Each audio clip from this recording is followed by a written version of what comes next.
जम्मू कश्मीर में पहलगाम में search operation जारी है। बेसरन घाटी में आतंकियों की तलाशी अभियान चलाया जा रहा है। आतंकियों की तलाश की जा रही है। तो पहलगाम में सर्च ऑपरेशन लगातार जारी। बेसरन घाटी में आतंकियों की तलाश की जा रही है। चारों तरफ से यहां पर पूरे इलाके को घेरा हुआ है। इसी के साथ कार्रवाई हर रोज एक अलग ही स्तर पर बढ़ती जा रही है और अलग ही स्तर की कार्रवाई जो है इस वक्त देखी जा रही है। बता दें कि यहाँ पर जिस तरीके से अब तक देखा गया, पाकिस्तानी सेना केवल नियंत्रण रेखा पर ही संघर्ष विराम का उल्लंघन कर रही थी, लेकिन अब उन्होंने जम्मू के परगवाल सेक्टर में भी अंतर्राष्ट्रीय सीमा पर गोलीबारी करके संघर्ष विराम का उल्लंघन करके यहां पर हालात को बिगाड़ने की कोशिश की है। लेकिन मुंहतोड़ जवाब लगातार जो है यहां पर पाकिस्तान की इस आर्मी को दिया जा रहा है, जो कि अपनी हरकतों से बाज नहीं आ रही है, क्योंकि यहां पर हर बार यही पाकिस्तान की आर्मी की तरफ से किया गया है और अब भी यही सब कुछ जो है वो किया जा रहा है।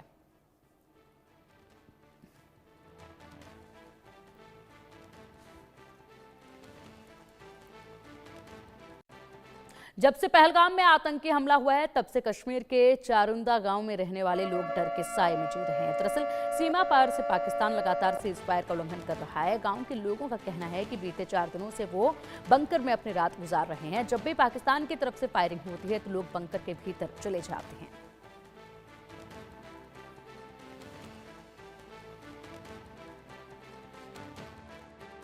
पहलगाम में हुए आतंकी हमले के बाद भारत और पाकिस्तान की सीमाओं पर तनाव का माहौल बना हुआ है। इस समय हम चरुंडा के गांव में है, जो कि भारत का आखिरी गांव माना जाता है। यहां पर आप देख सकते हैं कि स्थानीय लोग जो है अब बंकर्स की तरफ जो है जा रहे हैं, क्योंकि रात का समय है। स्थानीय लोग मानते हैं कि जब रात के समय में सीज फायर वायलेशन होता है तो कहीं ना कहीं पाकिस्तान की तरफ से चौकियों को निशाना बनाया जाता है, साथ साथ स्थानीय लोगों पर भी गोलाबारी होती है। यहाँ पर बंकर्स जो है वो बनाए गए हैं और शाम के टाइम पर जो है ये स्थानीय लोग जो है इन्हीं बंकर्स में जाकर जो है कहीं ना कहीं रात बिताते हैं, जब तक ना फायरिंग रुक जाए। बीते कुछ दिनों से लगातार जो है फायरिंग इंसिडेंट होते हैं और चरुंडा के इस गांव में भी कई बार फायरिंग जो है हुई है, जिसके कारण यहां पर आज तक कई लोगों की जानें भी चली गई है। फिलहाल आप देख सकते हैं कि किस तरह यहाँ पर ये बंकर्स होते हैं, सीमेंटेड बंकर्स होते हैं, लेकिन इन बंकर्स को और बनाने की जरूरत है। कुछ लोगों से हम बात भी करेंगे और ये देख सकते हैं आप बच्चे किस तरह से है और इन बच्चों को इन्हीं जगहों पर लाया जाता है जब पाकिस्तान की तरफ से युद्ध विराम का उल्लंघन होता है। यहाँ पर स्थानीय लोगों से बात करेंगे। आप मुझे बताइए, फायरिंग जब होती है किस तरह के हालात होते हैं यहाँ पर, ये बताइए। उस वक्त हमारे लोगों में खौफ हरास का माहौल बना होता है। हमारे बच्चे डर जाते हैं, परेशान हो जाते हैं और स्कूलों में तालीम हासिल करने के लिए हमारे बच्चे नहीं जा सकते। बच्चों के पेरेंट्स को एक डर का माहौल होता है। बच्चों के पेरेंट्स बड़े परेशान हो जाते हैं। हमारे माएँ, हमारे बहनें, हमारे बुजुर्ग बड़े परेशान रहते हैं कि हमारे बच्चे जब सुबह स्कूल के निकलते हैं तो ऐसा ना हो कि अचानक पाकिस्तान की तरफ से कभी भी गोलाबारी शुरू हो जाए तो पता नहीं क्या होगा, पता नहीं हमारे बच्चे सही सलामत घर वापस लौटेंगे नहीं लौटेंगे।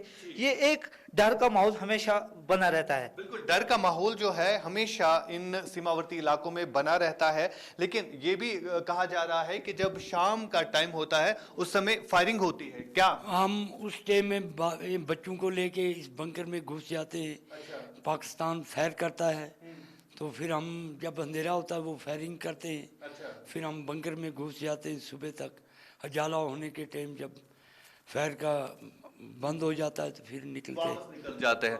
2019 से पहले जब भी सीज फायर वायलेशन हुआ, जब भी फायरिंग हुई तो उसमें काफी नुकसान जो है इस गांव को झेलना पड़ा। हमारे गांव में इंसानों का बहुत नुकसान हुआ, माल मवेशी का नुकसान हुआ, मकान गिर गए। मकानों के ऊपर हमारे जो इंडियन आर्मी है हमारी, ये उनकी पोस्ट को टारगेट करता है, लेकिन वो ऐसा नहीं करते हैं। अच्छा। वो हम सिविलियन के ऊपर फायरिंग करते हैं, ज्यादा सिविलियन के ऊपर फायरिंग करते हैं। तो इसलिए हमें डर का माहौल रहता है 24 घंटे के, कहीं हम बाहर होंगे तो मार ना दें। देखिए, ये छोटे बच्चों को देखकर आप अंदाजा लगा सकते हैं कि किस तरह का डर जो है रहता है इन सीमावर्ती इलाकों में, कि ये फैमिली एक है जो यहाँ पर शाम के टाइम पे आती है। और सबसे बड़ी बात ये है कि बीते 2 दिनों से लगातार जो है पाकिस्तान की तरफ से युद्ध विराम का उल्लंघन जो है किया जा रहा है, और सरकार की तरफ से जो बंकर्स यहाँ पर बनाए गए हैं खासतौर पर इन्हीं लोगों के लिए जो सीमावर्ती इलाकों में रह रहे हैं। लेकिन यहाँ पर अगर हम बंकर्स की बात करें तो यहाँ पर और बंकर्स बनाने की जरूरत है। हमने कई सारे लोगों से बात की जिनका कहना था कि यहाँ की पॉपुलेशन काफी ज्यादा है, लगभग 300 से ज्यादा घर जो है यहाँ पर है, जो लोग जो है हमेशा इस चीज का सामना करते हैं और बंकर्स बनाने की जरूरत है। फिलहाल आप देख सकते हैं ये बंकर जो है अब नए सिरे से तैयार किए गए हैं। ये बंकर्स कई सालों तक बंद रहे थे क्योंकि कई साल तक जो है युद्ध विराम का उल्लंघन नहीं हो रहा था, लेकिन अब जो है इन बंकर्स को फिर से फंक्शनल किया जा रहा है। यहाँ पर जब भी रात होती है तो रात के टाइम पर यहाँ के लोग जो है इन्हीं बंकर्स में जाते हैं, इन्हीं बंकर्स में अपने बच्चों को लेकर जाते हैं, क्योंकि 2 दिनों से लगातार फायरिंग इंसिडेंट जो है वो रिपोर्ट हो रहे हैं। उरी के आखिरी अगर हम कहें ये आखिरी गांव है जिसे चरुंडा कहा जाता है, सीमा से सटीक लगने वाला ये गांव है, और इस गांव ने अभी तक काफी कुछ झेला है। कई सारे लोगों की जानें भी चली गई है और कई सारे मवेशियों को भी नुकसान पहुंचा है। इंडिया न्यूज के लिए फिरोज मानी के साथ उरी चरुंडा से आशिक मीर। और चलिए अब बड़ा अपडेट सामने आ रहा है। दिल्ली में पीएम आवास पर सीसीएस की बैठक खत्म हो चुकी है। करीब 20 मिनट तक हुई है सीसीएस की बैठक और 20 मिनट तक ये बैठक चली है। इस बैठक में महत्वपूर्ण विषयों पर चर्चा जो है वो हो चुकी है। 20 मिनट की ये बैठक चली है, इसके बाद अब ये बैठक खत्म हो चुकी है। अब अगला सिलसिला जो बैठक का देखा जाएगा वो सीसीपीए का देखा जाएगा, सीसीए का देखा जाएगा, और इसी के साथ कैबिनेट की बैठक भी होगी जो कि बेहद महत्वपूर्ण है। और सीसीएस की बैठक अब खत्म, 20 मिनट तक चली है, और अब सीसीएस के बाद सीसीपीए की बैठक होगी। उसके बाद यहाँ सीसीए की बैठक और साथ ही साथ कैबिनेट की बैठक होगी। तो इस वक्त का ये बड़ा अपडेट है। 20 मिनट तक चली है पीएम आवास पर सीसीएस की बैठक जो अब खत्म हो चुकी है, और अब सीसीएस की बैठक के बाद होगी सीसीपीए की बैठक, और उसके बाद होगी सीसीए की बैठक, और साथ ही साथ इसके बाद कैबिनेट की बैठक होगी जो कि बेहद महत्वपूर्ण है। और आज जिस तरीके से इन तमाम बैठकों के बाद कैबिनेट की बैठक होगी उसमें बेहद कुछ महत्वपूर्ण होने वाला है। सबकी निगाहें उस पर भी टिकी हुई हैं, और यहाँ पर बैठकों का सिलसिला जो देश की राजधानी दिल्ली में देखा जा रहा है, उसके बाद अब यहाँ पर काउंटडाउन शुरू हो चुका है पाकिस्तान का, और सबकी निगाहें इसी पर क्या आज पाकिस्तान के डेथ वारंट पर साइन हो जाएंगे इस बैठक में। अब चलिए इसी पर चर्चा के लिए हमारे साथ हमारे खास मेहमान जुड़ चुके हैं। Defence expert retired colonel Sanjeet Sirohi ji हमारे साथ है। सर, बहुत स्वागत है आपका इंडिया न्यूज पर। और पाकिस्तान से वरिष्ठ पत्रकार हुसैन जावेद जी हमारे साथ है। जावेद साहब, बहुत स्वागत है आपका भी इंडिया न्यूज पर। सबसे पहले संजीत सर, मैं आप ही से जानना चाहूंगी, जिस तरीके से बैठकों का सिलसिला आज दिल्ली में देखा जा रहा है, सीसीएस की बैठक जो है वो 20 मिनट तक चली है, खत्म हो चुकी है। सीसीपीए की बैठक अब शुरू होने जा रही है, उसके बाद कैबिनेट की भी महत्वपूर्ण बैठक होगी। आज की बैठकें बेहद खास, पाकिस्तान को लेकर बड़ा दिन आज का दिल्ली में, और इसी के साथ यहाँ पर रणनीति के साथ क्या लगता है आपको कि आज क्या वाकई में पाकिस्तान के डेथ वारंट पर साइन हो जाएंगे दिल्ली में?